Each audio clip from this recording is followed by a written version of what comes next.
In 2 Corinthians 5, Paul is unpacking the implications of the gospel of the Lord Jesus Christ.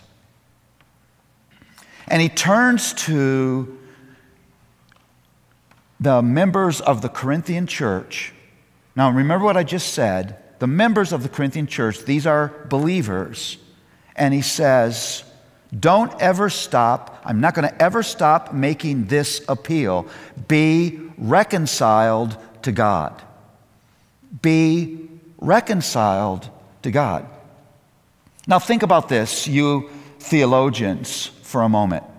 What does it mean for a believer to be reconciled to God? I thought a believer was already reconciled to God. What in the world is Paul talking about? You need to put that in your theological pipe and smoke it. Or if that offends you, get out this theological gum and chew it. You need to understand what it means to say to a believer, be reconciled to God. Well, here's what makes sense out of that. That's verse 20. In verse 15, Paul says this, the love of Christ constrains us, because one died for all, therefore all died, and he died for all. Now listen to this, so that those who live would no longer live for themselves. That's what sin does to me. Sin does make me forget God, forget His glory, forget His existence, put myself in the center of my world and live for me. And so when he says, be reconciled to God, what he's saying is, to the degree that as a believer, you're still living for things other than God, to the degree that your heart is ruled by things in the creation rather than being ruled by God, to that degree you need to be further reconciled to God, because nothing is to rule your heart other than King Christ. Now, in saying all of that, let me get to the bottom line here. What Paul is saying is this: don't you understand that everything in your life is vertical? There's nothing in your life that's purely horizontal. Even your sexual life, as private and intimate as that is, has got verticality to it.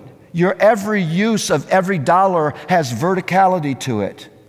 Don't you understand that these things, hear what I'm about to say, are never, ever solved horizontally? They're never solved horizontally. You never solve sexual problems by moving to a different city. You never solve the deeper issues of sexuality by selling your television. Because the fact that those things have become problems, the fact that your location has become a problem, the fact that your television has become a problem, the fact that your computer has become a problem is not the problem with those things. Those things aren't evil in and of themselves. The problem is something is going on inside of you that causes you to use those things in a way other than what God intended. And so, if you're trying to help a friend, if you're trying to serve someone in ministry, if you're counseling your children, it's not enough to help them to make those kinds of decisions, because the problem is not just a horizontal problem. The problem is a vertical problem. And so Paul summarizes in this way: the ultimate solution to all of that is be reconciled to God.